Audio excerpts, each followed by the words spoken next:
Геополитика в регионе полностью меняется. Досмотрите это видео до конца, и вы узнаете, смогут ли страны Центральной Азии создать собственный союз. Подписывайтесь на наши обновления и точно будете в курсе всего самого актуального. Все 5 стран Центральной Азии хотят объединиться, чтобы при необходимости предотвратить угрозы независимости, суверенитету и территориальной целостности друг друга. Казахстан разработал проект «Договор о дружбе, добрососедстве и сотрудничестве в целях развития Центральной Азии в 21 веке», который планируется подписать 21 июля по итогам 4-й консультативной встречи глав государств Центральной Азии в кыргызском Чолпон-Ате. В условиях геополитической турбулентности, напряженности на международной арене, возросших рисков глобальной безопасности, все большего значения для Казахстана обретает углубление взаимодействия с государствами Центральной Азии, говорится в пояснительной записке к соответствующему указу президента Казахстана. Самым главным является в документе то, что он строго запрещает странам принимать участие в действиях, направленных против любой из них. Спорные вопросы между собой договорившиеся страны будут решать исключительно в рамках диалога мирным дипломатическим путем, в том числе посредством создания соответствующих механизмов взаимодействия в случае необходимости. А как вы думаете, возможно ли создать такой союз без участия России и каких-либо других стран? Свои ответы напишите нам, пожалуйста, в комментарии. Будет ли это полезно?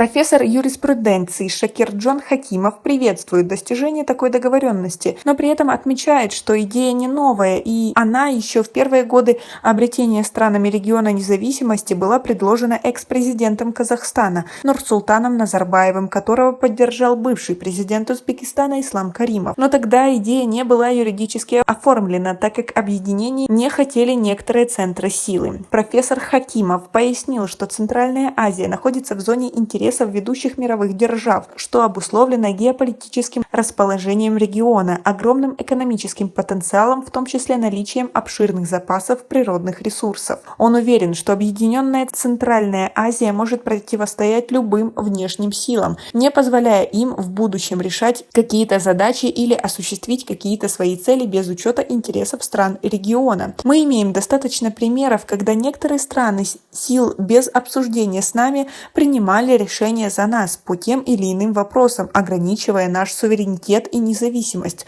добавил профессор. Известный таджикский политолог, который предпочел остаться неназванным, считает предполагаемое объединение заведомо несостоятельным.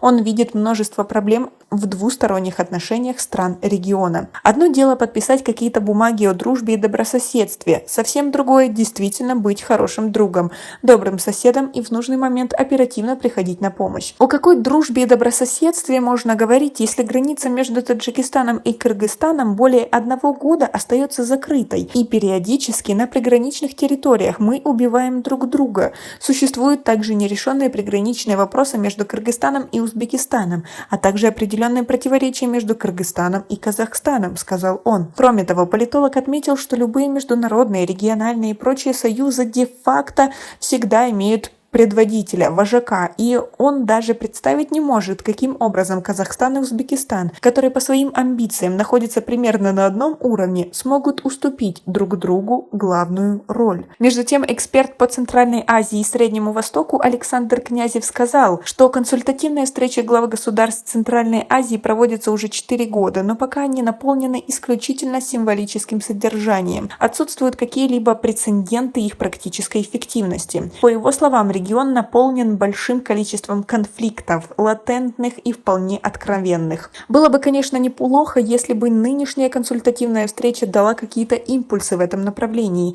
Тогда и можно было бы говорить о практической пользе данного формата. Но это маловероятно. Страны региона слишком разные, и эта их разность вряд ли позволит создать хоть какую-то форму кооперации, не говоря уже о демаркируемой некоторыми политиками и экспертами в самом регионе интеграции, сказал Князев. Он отметил, что встреча будет проходить на фоне пограничной войны между Таджикистаном и Кыргызстаном. Казалось бы, существует необходимость в регулировании этого конфликтного узла, в чем заинтересован тот же соседствующий с зоной конфликта Узбекистан. Однако маловероятно, что к разрешению этой проблемы могли бы подключиться все страны региона. Это нереально в силу завышенных национальных эгоизмов как Бишкека, так и Душанбе, уже не единожды отказывавшихся от любой любого посредничества, полагает Князев. А как вы думаете, это вообще возможно? Свои ответы напишите нам, пожалуйста, в комментарии. У нас пока на этом все. Оцените наше видео подпиской и лайком. До скорой встречи!